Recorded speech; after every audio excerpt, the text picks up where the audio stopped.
I'm standing near the Tiananmen Square on the 80th anniversary of the victory of the Chinese People's War of Resistance against the Japanese aggression and the World Anti-Fascist War. For 14 long years, China held up the main battlefield in the East. The numbers tell the story.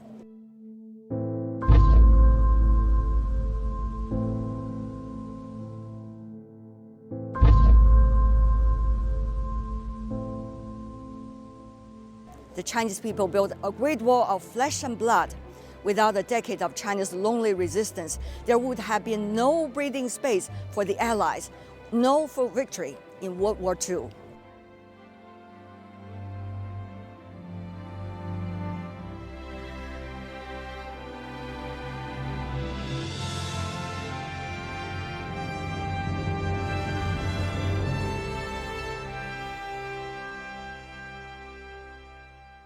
Tragedy in history should never be repeated, and that cannot be just a slogan.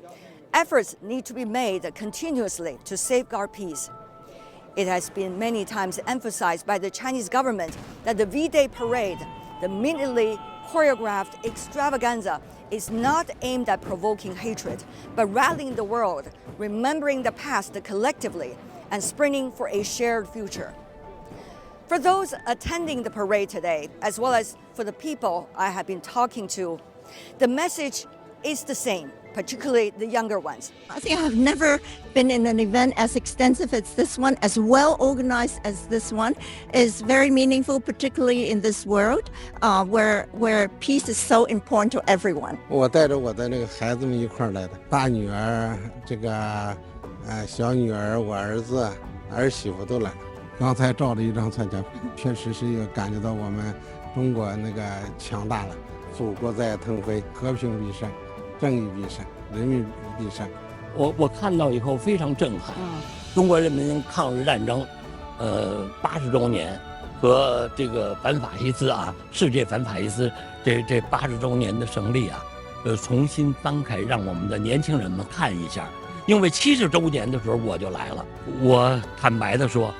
我太幸福了，我在这么一个伟大的祖国里，成长着，我太幸福了。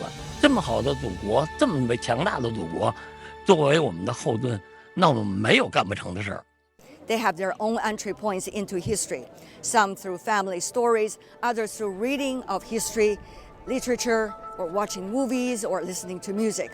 A few young journalists who I got to know over the morning told me they read the book written by the American journalist Edgar Snow, Red Star Over China, and got to know through others' eyes how the Chinese communists and the Chinese nation as a whole built a revolutionary base and fought against the Japanese aggressors when the world had not yet mobilized to help China. Another spectator told me that he recently discovered the version of China's national anthem from the 1940s sung by Paul Robeson, one of the most prominent African-American performers then, who then took up China's cause in its fight against Japan, holding concerts to raise awareness and funds, singing the song 起来. 起来，不用做奴的人们，把我们的血肉筑成我们新的长城。中华民族到了最危险的时候，每个人被派就发出最好的呼声。 Of course, today's China is no longer shrouded in the smoke of war.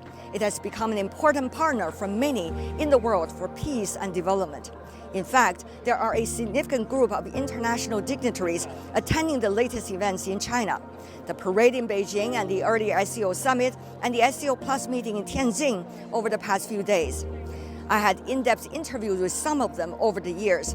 One could tell the messages they convey together this time is not just for the latest occasions, but a momentum that has been building over time.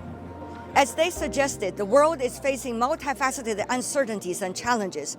Solutions are needed.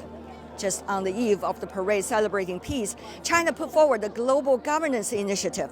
According to it, 5 principles are essential: sovereign equality, international rule of law, multilateralism, and people-centered approach, and taking real actions.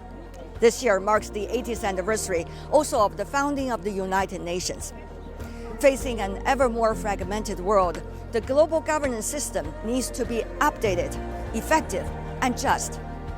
One would hope through this grand parade, people gather together to build more confidence for the future based on shared history and have more courage and confidence to work on our shared aspirations, peace, development, and better lives for the people. Tian Wei, CGTN in Tiananmen Square in Beijing.